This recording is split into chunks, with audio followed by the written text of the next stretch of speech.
Selamat sore, saya Rizka Haryanja dari Hukum ID Channel. Saat ini saya sedang berada di Medan, Sumatera Utara untuk satu kepentingan terkait dengan proses hukum yang sangat janggal.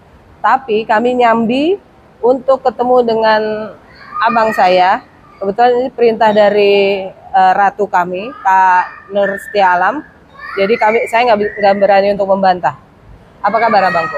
Baik, Bang, sehat.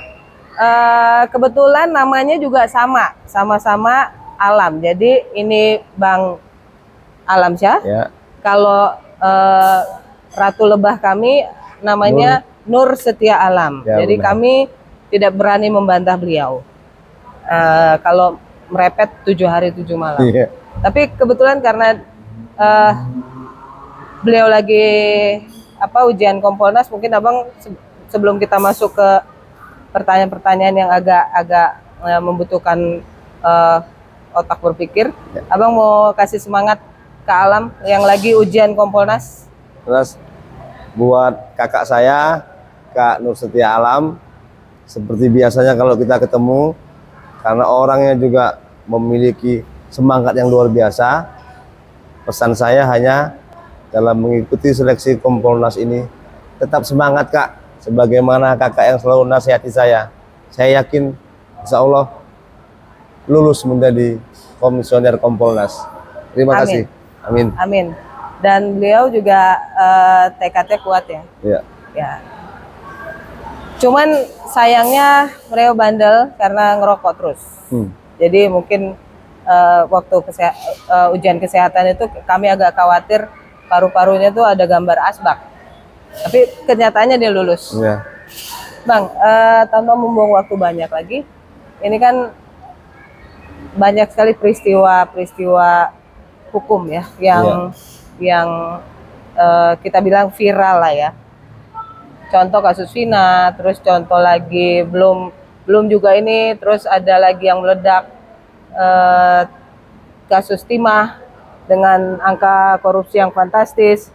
Belum lagi masyarakat puas dengan konsumsi berita itu ada lagi gitu. Kalau menurut abang nih, sebagai ketua Pradi DPC Pradi Deli Serdang, itu abang melihat ini fenomena apa sih? Kalau saya memang melihat persoalan hukum yang saat ini terus berkembang, itu jelas menunjukkan bahwasannya negara kita dalam persoalan khususnya di bidang hukum tidak sedang baik-baik saja. Berarti kita ada masalah dengan hukum. Ada masalah dengan persoalan itu. Nah, tentunya masalah ini terkait dari tahapannya. Jika dia persoalan dalam ranah pidana, tentunya permasalahan ini berawal dari tahapan yang pertama, baik dari tingkat penyidikan yang dilakukan oleh polisian, kemudian dilanjutkan di tahapan penuntutan, dan bahkan juga kalau bisa disayangkan, upaya terakhir yang diharapkan oleh masyarakat di proses persidangan, terkadang juga hukum itu tidak berjalan tumpul ke atas, tajam ke bawah. Ya, benar. Kadang seperti itu gitu. Ya. Dan yang tadinya masyarakat bisa berlindung di misalnya aparat penegak hukum menjadi korban juga ya dari arogansi para penegak hukum gitu. Iya. Dan dikatakan begitu. Saya mau ngambil contoh kasus Vina nih Bang. Ya. Ada banyak yang salah tangkap ya kan, terus sebelumnya juga sering sekali terjadi salah tangkap, salah kasih pasal, salah pokoknya semuanya itu terkesan dipaksakan. Nah, abang melihat sebagai advokat ya. Dan apalagi sekarang abang ketua DPC Pradi Deli Serdang, itu apa yang terjadi dengan aparat penegak hukum ini? Apakah harus ditambahin waktu pendidikannya atau ya dikasih sekolah moral selama 7 bulan atau bagaimana? Kalau saya tentu sependapat dengan poin kedua yang Mbak sampaikan tadi, moral, kembali kepada moral penegak hukum tersebut. Maka dalam persoalan ini ada satu penegak hukum yang bisa menjadi penyeimbang. Memang sih semuanya tergantung oknumnya terhadap rusaknya moral tadi. Diawali dengan moral yang rusak, maka proses penegakannya pun menjadi seperti ini. Tentunya di tengah-tengah ini yang dapat menjadi penyeimbang hadirnya seorang advokat.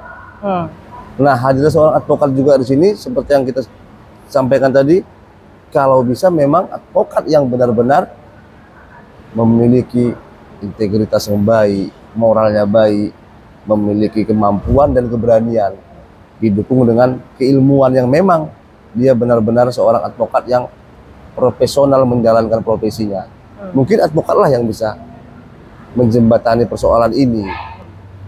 Karena saya rasa begitu. Advokat itu kan hadir itu tanpa batas, dalam pengertian dia dari kepolisian hadir. Iya. Ya kan? Jadi fungsi advokat itu dari hulu ke hilir kan, Bang? Iya. Nah, menurut Abang nih, advokat kita ini kan juga diperhadapkan sama terdegradasi moralnya juga.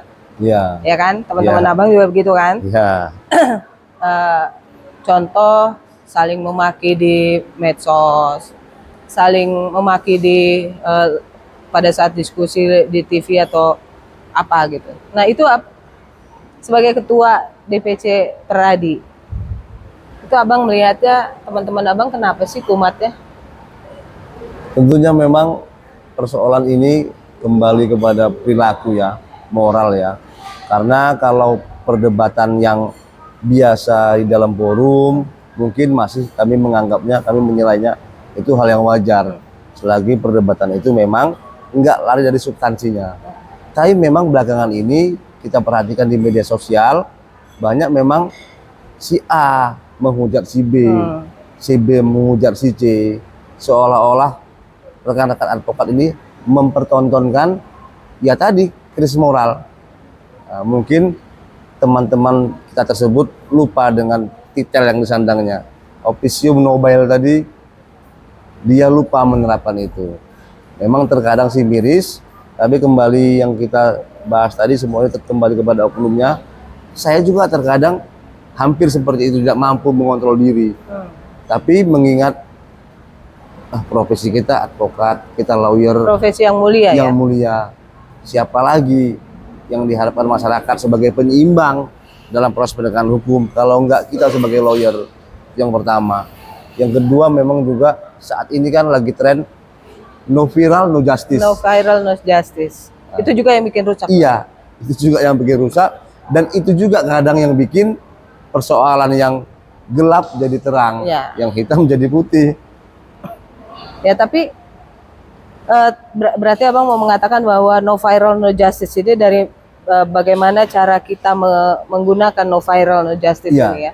Jadi kalau untuk yang dalam tanda petik pansos, panjat sosial gitu, misalnya ada satu kasus yang kalau Bang Hotman sih bilangnya golden case ya, maksudnya kasus yang bagus kayak Vina atau apa, itu pada nemplok di situ, terus ikut TV karena dia agak vulgar ngomongnya, terus kalau media kan bad news is a good news. Iya. Nah, jadi dicari. Kalau menurut Abang tuh harus diapain sih teman-teman Abang ini? Kalau saya yang pertama menganggapnya karena sekarang ini dunia medsos yang lagi bisa menjadi sarana untuk rekan-rekan advokat atau penegak hukum lainnya juga untuk menyampaikan aspirasinya. Saya rasa sah-sah saja, sewajar penggunaan medsos itu ya pada jalurnya. Karena sekarang kebanyakan saya lihat banyak rekan advokat yang hobinya mencampuri perkara yang bukan perkara miliknya, artinya perkara orang dia komentari. Pansos itu. Pansos. Nah, kalau mengomentari dalam tahap ya sebatas mengkritiknya masih santun, masih etika, ya saya rasa masih bisa ditolerir. Tapi sekarang ini nggak perlu saya sebutkan siapa nama-namanya. Rekan-rekan ini pandai memanfaatkan momen yang viral ini.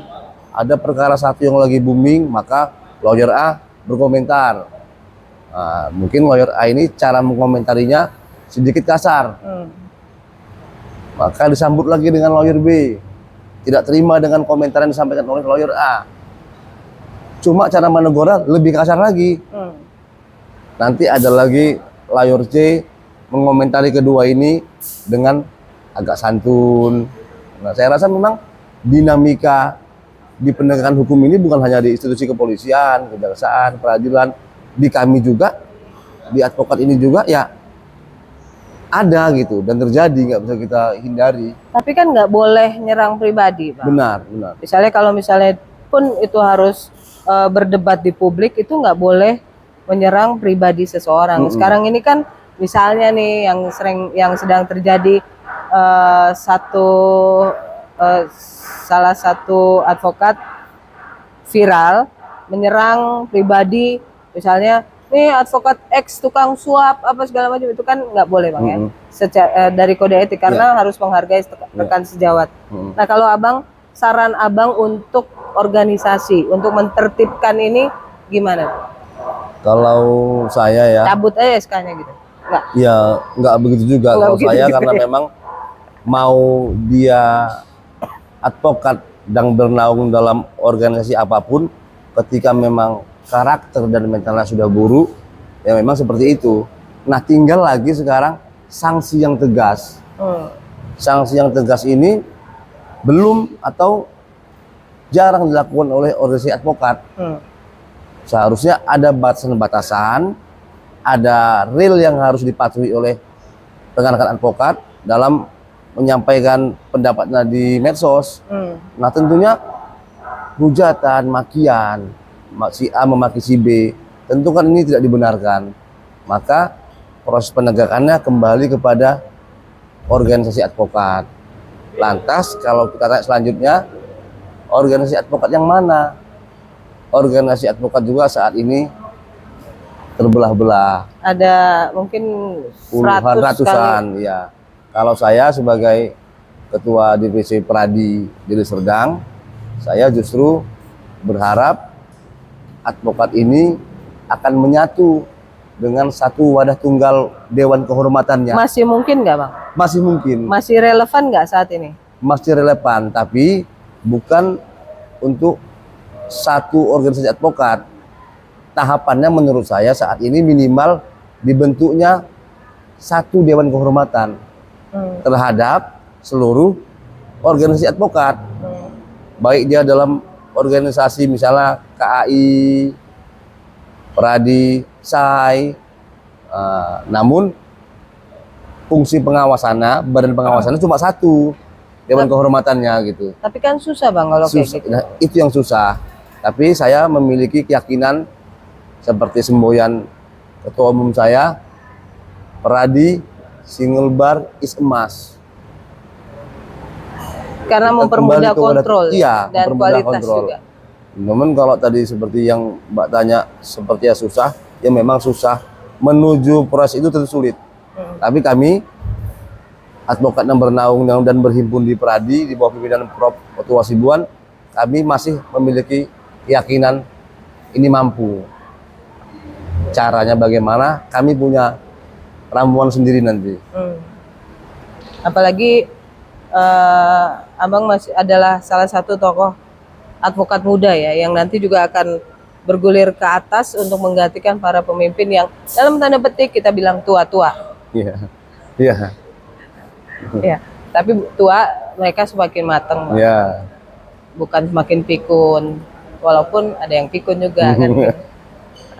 Bang, apa pesan Abang untuk teman-teman Abang di luar sana supaya bisa bekerja di rule of play yang jelas sebagai advokat officium nobile? Kalau untuk rekan-rekan advokat, yang sebenarnya sih semuanya memahami terkait landasan advokat ini berpijak, baik untuk beracara secara litigasi dan non litigasi. Sebenarnya rekan-rekan semua ini memahami aturannya. Namun sebagai ketua Pradi, saya hanya menghimbau kepada rekan-rekan advokat dalam melaksanakan tugas tetap bermeyakini dan menjaga nama baik profesi itu dengan titel officium nobile. Nah, tentunya kalimat yang singkat itu tergantung dirinya sendiri yang menjaga itu. Ya, bertindaklah, beretikalah, berbuatlah layaknya seorang advokat yang menyandang officium nobile. Kalau untuk saran, saya kira semua teman-teman advokat sudah paham, sudah pintar-pintar. Jadi abang ini nggak mau mengajari ikan yang sudah pintar berenang, tapi awas kena hati-hati kena pukat harimau. Tepatnya gitu. Seperti itu. Tepatnya saya hanya mengingatkan rambu-rambu jangan ditabrak. Karena semua rekan-rekan advokat ini pintar-pintar semua. Namun walaupun pintar, terkadang pukat ada harimau, Bang, yang terperangkap dalam pukat harimau. Gitu dia. Ya. Oke. Tapi untuk anggota Abang, Pradi dari Serdang, ya. Itu apa yang mau Abang sampaikan? Nah, kalau khusus untuk rekan-rekan advokat yang berhimpun di Pradi dari Serdang, tentunya saya minta kepada rekan-rekan semua jaga nama baik profesi kita, khususnya karena kita berada di bawah naungan Perhimpunan Advokat Indonesia di bawah pimpinan Profesor Otto Hasibuan, agar rekan-rekan mematuhi semua kode etik dan rambu-rambu tentang advokat. Karena di Pradi ini ketat dia. Pemahamannya pun tentang kode etik selalu ada. Kalau kita ibaratnya sebelum jadi advokat ada namanya pendidikan dulu. PKPA. Ya, kami setiap organisasi selalu mempertajam itu. Kami sampaikan dalam setiap rapat-rapat, setiap kegiatan organisasi, kan gitu. Saya rasa demikian kalau untuk. Dan anggota yang abang yang ada di Deli Serdang patut untuk berbangga hati karena satu-satunya advokat muda yang berani mengkritik DPN Pradi Pak Otto adalah beliau. Tuh, ya kan? Iya. Kayaknya kalau yang lain nggak berani deh. Beraninya di belakang. Ntar kalau Pak Otto udah muncul, apa itu? Langsung muncul. Kalau abang nggak ya, head to head ya? Iya, kalau saya kan memang pada prinsipnya kembali ke niat. Niat saya dari awal hanya untuk mengkoreksi demi apa? Demi perbaikan. Itu niat dari awal. Karena setelah saya koreksi dengan upaya-upaya hukum yang saya lakukan, ya saat ini saya anggap Pradi di bawah pimpinan Profesor Otto Hasibuan manajemennya menjadi lebih baik. Karena saya sendiri kalau sedang berbicara dengan Prof. Oha ini memang mendedikasikan sisa usianya ini, sisa jabatannya ini benar-benar untuk advokat, memperbaiki Pradi ini. Apalagi beliau punya misi untuk mensatukan organisasi dengan semboyan yang sampai sekarang selalu ada di telinga kami, yaitu single bar is emas. Maka kami meyakini Pradi di bawah pimpinan Prof. Oha ini insya Allah jauh lebih baik. Dan akan menjadi yang terbaik. Ya? Akan menjadi yang terbaik. Oke, terima kasih abangku waktunya.